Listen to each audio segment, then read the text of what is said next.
Do you want to overcome the fear of public speaking? I'm going to give you a tip, one tip that will help you cut that fear by more than a half. And then later we shall deal with the other things you have to do to completely do away with the fear of public speaking.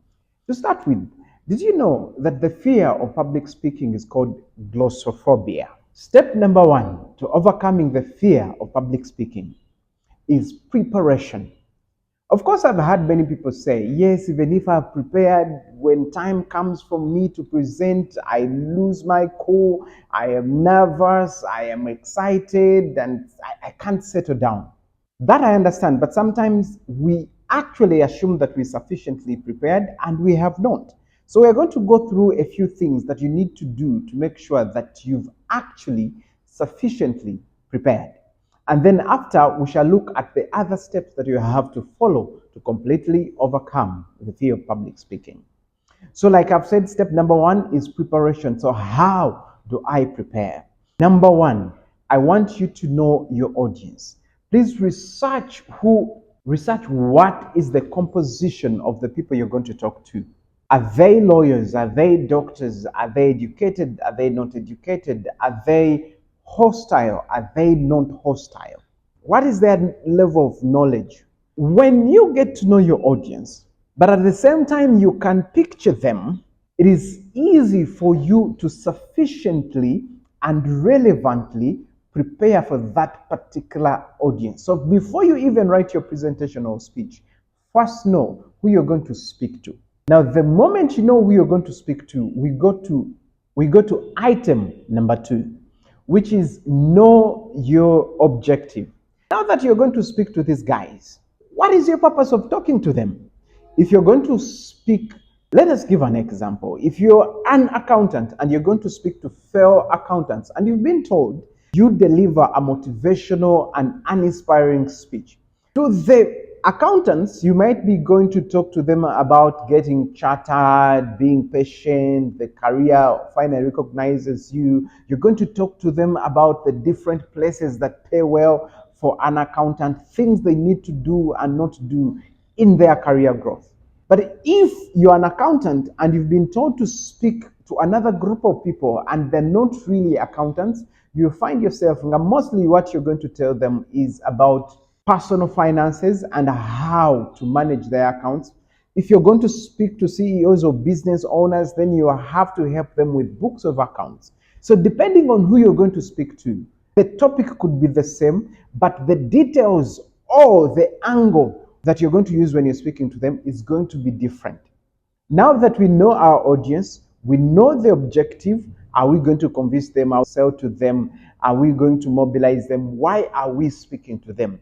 The next thing you're going to do is know your material, because the audience dictates the objective dictates the message, and the composition or the constitution of the message. What are you going to include? Which examples are you going to use? Which facts will you deliver? Which language? Will it be ordinary language, or you're free to use technical language? Make a speech plan, summarize, outline. What are you going to say in the introduction? What are you going to say in the body? And how are you going to conclude? And practice. Remember, material means your presentation and your speech. Now, item number 4 is know your environment. Where are you going to speak from? They could tell you that there are few people that you're going to speak to, but what they don't put in context, that although there are only 10 people and you can speak to them without a microphone, there's a salon nearby that is going to make noise for you. And for that reason, you may need microphones, yet ordinarily you do not have needed them. Know your environment. Are you going to speak in an open place? Is it an outdoor event? Are you going to be in tents? Are you going to be in an auditorium? Is there a podium? Isn't there a podium? Is there a projector? Isn't there a projector? Know everything about where you're going to speak from. This is where I challenge people to go to the venue a day before they are going to speak. And if they can't go in advance, make sure you're at the venue in time. And when you get to the venue, enter the room itself, if possible, walk around and stand at the podium. If musicians do this, if entertainers do this, If they do go and rehearse from the places where they are going to present and perform from, why not you? Especially if your presentation and speech is that important. And lastly, I need you to know yourself. If you know, then have confidence in yourself that you know. Imagine that you're going to succeed. But remember, for you to imagine and have a perfect picture of yourself presenting and succeeding in the presentation, you need to be able to imagine the audience. If you can close your eyes and you can't see your audience, it means you're not prepared. If you close your eyes and you can't see your audience, it means you're not prepared. You can't see the environment where you're going to present from, you're not prepared. You can't see your presentation, how it flows, you're not prepared. You can't see how you're going to conclude on whether people are going to take up the action that you're recommending or not. You are not prepared. So knowing yourself also includes closing your eyes and imagine yourself succeeding at the venue, looking at the people. Are they smart? Are they not smart? Are they rich? Are they not rich? Are you using a microphone? Are you using a podium? Are you not using a podium? Are you using a PowerPoint? Is it a red speech?